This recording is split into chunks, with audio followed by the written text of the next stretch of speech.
Hello, people of the internet.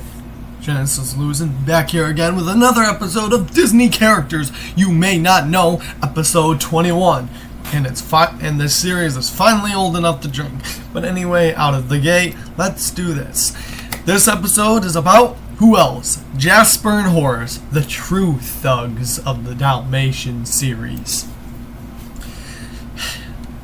Jasper and Horace are Cruella De Vil's bumbling henchmen, and the secondary antagonists of the first Dalmatians film, and subsequent ones. Jasper enjoys drinking alcohol, playing darts, and watching What's My Crime with Horace. He is the taller of the two. Horace is shorter, fatter, and lover of sandwiches, and cakes too. They are hired to dognap Pongo and Perdita's, I will never say that name right, Perdita? I don't know. 15 Dalmatians to be used to make Cruella a fur coat. Neither one seems to be very intelligent, but Horace appears to have more insight and is often shown to be correctly guessing what Dalmatians' plans are. Jasper, however, quickly rejects these ideas in favor of his own, believing that dogs couldn't possibly be any more intelligent than anything, and, well, he thinks they're dumb. Although Jasper and Horace carry out Cruella's deeds, they do not enjoy it and do it only for the money. Horace fears her wrath, but Jasper shows no respect for Cruella, due to often being annoyed with her bossiness. In the sequel, they do finally stand up for themselves, reform, get pardoned for their part in the kidnapping the puppies, and open up a clothes company. Pretty neat. So let's explain their appearances. So in 101 Dalmatians, they sneak into Roger and Anita's house by attempting to pass themselves off as repairmen from the electric company. Canine Country delivery men in the sequel and the musicals, though.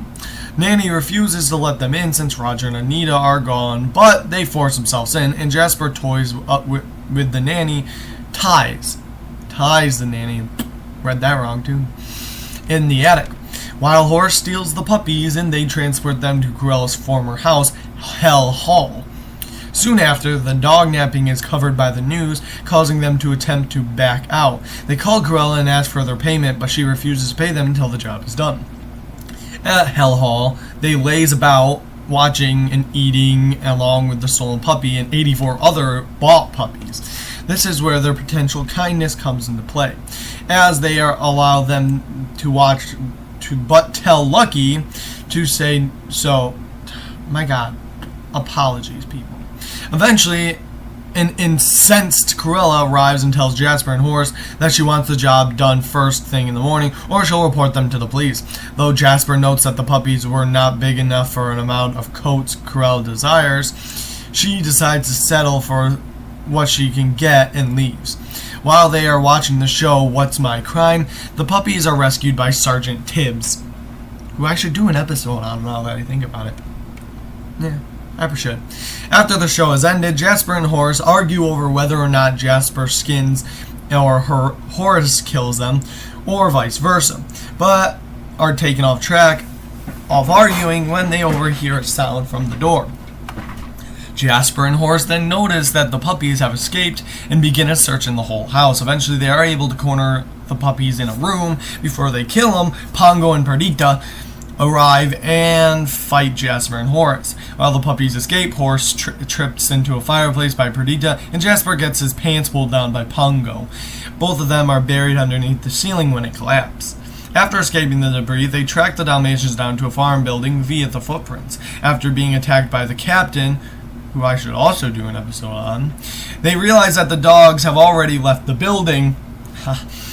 They attempt to head off to the dogs, but the Dalmatians elude them by traveling on a frozen river.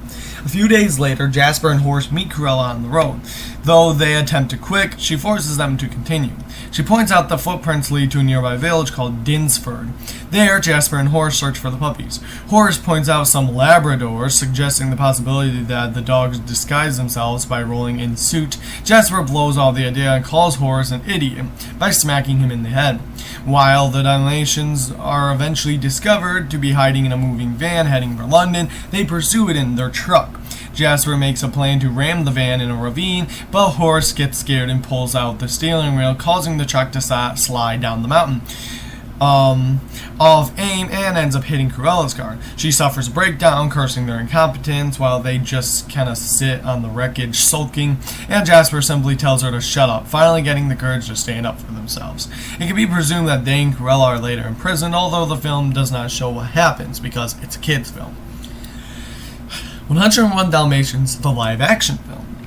Now, in the live-action remake produced by John Hughes, Jasper and Horace were portrayed by Hugh Laurie and Mark Williams. Those are pretty good actors.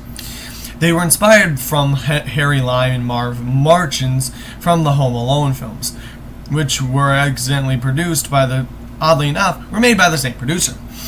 Here they are both skinny, though Jasper is still thinner than Horace, and are implied to be related, because they used to be, related. They are still very similar to their animated counterparts, though they're depicted as much more ruthless and never reform.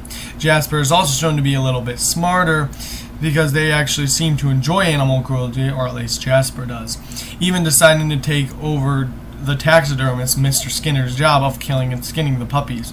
In this version, their job initially is to just kidnap them. They have also appeared to be more polite to their boss, never once bad-mouthing Cruella, even though she doesn't respect them. At the end, tired of all the misfortunes they have endured after kidnapping the puppies and etc., pretty much the first movie, they allow themselves to be arrested alongside Mr. Skinner and end up being sprayed by a skunk that Cruella unknowingly brought with her, causing them to scream in terror and cover their noses. Unlike their animated versions, they actually aren't in the sequel, 102 Dalmatians, which can be assumed that they are still in prison. 101 Dalmatians, the series. In the 101 Dalmatians, the animated series, they are the H&J Concepts company and are employed by Cruella to do her dirty work, pretty much. This involves delivering ransom notes and going through Anita's trash. Unlike the movies, they have American accents and dress differently than they did before, due to the series being set in America, which always confused me, but now I'm not going to get into it here.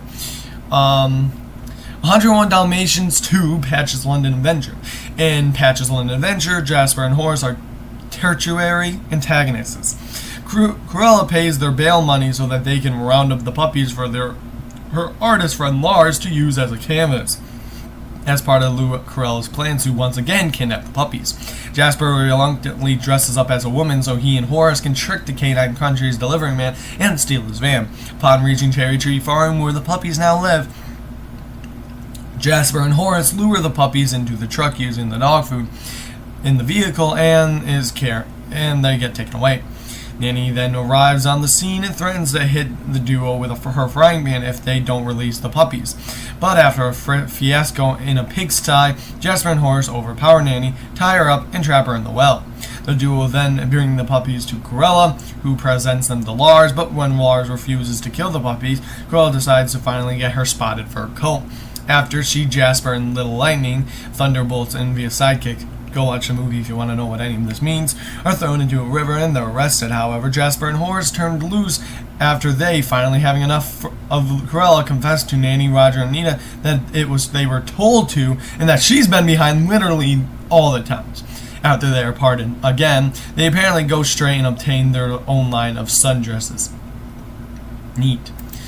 Jasper and Horace do make a cameo in the Bonkers episode, the 29th page.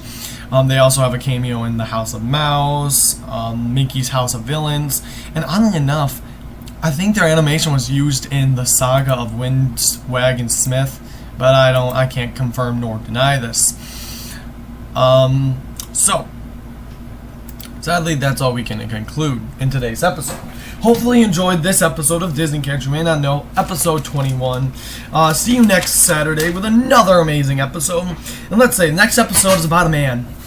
He's a hunter, a family man, a dog lover. But man, does he never get his way. But man, does he reform at the end. Peace out, Disney fans.